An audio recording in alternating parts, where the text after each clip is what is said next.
साद एक पुराने मोहल्ला के छोटे से घर में पैदा हुआ। उसके वालिद एक छोटी सी किराने की दुकान चलाते थे जो मुश्किल से गुजारा कर पाती थी। अम्मा दिन रात घर के काम और मुश्किलत में उलझी रहती थी। साद का बचपन न खेल कूद में गुजरा और ना ही खिलौनों के साथ। उसने बचपन से ही दुनिया को सोचने की आदत अपना ली। जब उसके उम्र के दोस्त गली क्रिकेट खेलते, साद अकेला कोने में बैठकर सोचता, इंसान पैदा होता क्यों है? क्या सिर्फ रोटी कमाने के लिए? और फिर मर जाता है, फिर इस सब का मतलब क्या? अम्मा अक्सर कहती, बेटा इतना गहरा ना सोचा कर, जिंदगी बस चलती रहती है। लेकिन साद का दिल कभी चैन नहीं लेता था। जवानी के कदम रखते ही साद ने शहर की तेज रोशनियों, ऊंची इमारतों और भरी भीड़ में एक अजीब सा खौफ महसूस किया। हर इंसान भाग रहा था, कोई पैसे के लिए, कोई शोहरत के लिए और कोई अपनी जिंदगी के खुद बनाए हुए गोल्स के लिए।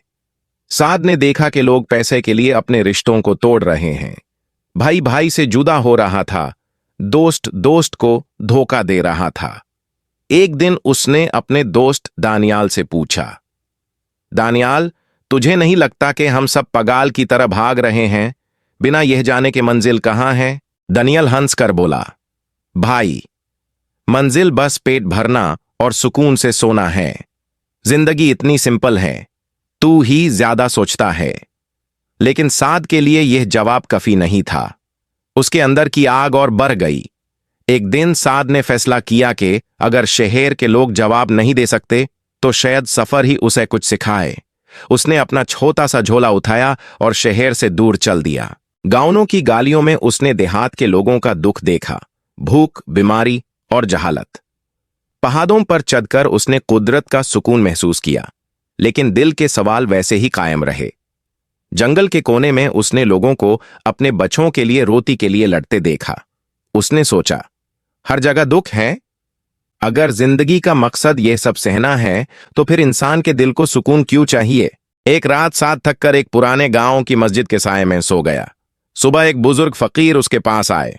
उनकी आंखों में ऐसी रोशनी थी जो दिल को खींच लेती थी। उन्होंने प्यार से पूछा, बेटा, तेरी बेचैनी तेरी आंखों में लिखी है, क्या ढूंढता है तू? साद ने रोने लगते हुए कहा, बाबा जी, मैं जिंदगी का मकसद ढूंढने निकला हूं, मगर मुझे हर जगह सिर्फ दुख, भूख और खौफ नजर आता है। क्या इंसान सिर्फ दुख के लिए पैदा होता है? बुजुर्ग मुस्कुराए और बोले, बेटा, जिंदगी का मकसद दुख से भागना नहीं, उनका सामना करके अपने रब की रहमत को समझना है। इंसान का असल काम है दूसरों के लिए जीना। जो सिर्फ अपने लिए जिए वो कभी सुकून नहीं पा सकता। ये अल्फाज साद के दिल पर गहरी लकीर बन गए। उस दिन के बाद साद बदल गया। अब उसका मकसद अपने लिए पैसा कमाना नहीं था, बल्कि दूसरों की जिंदगी आसान करना था। उसने गांव के बच्चों को पढ़ना लिखना सिखाया, गरीबों के लिए इलाज की सहूलत बनाई, जो भूखा होता उसके लिए रोटी का इंतजाम करता। धीरे धीरे लोग उसे उम्मीद का साया कहने लगे। हर चेहरा उसे देखकर मुस्कुराता।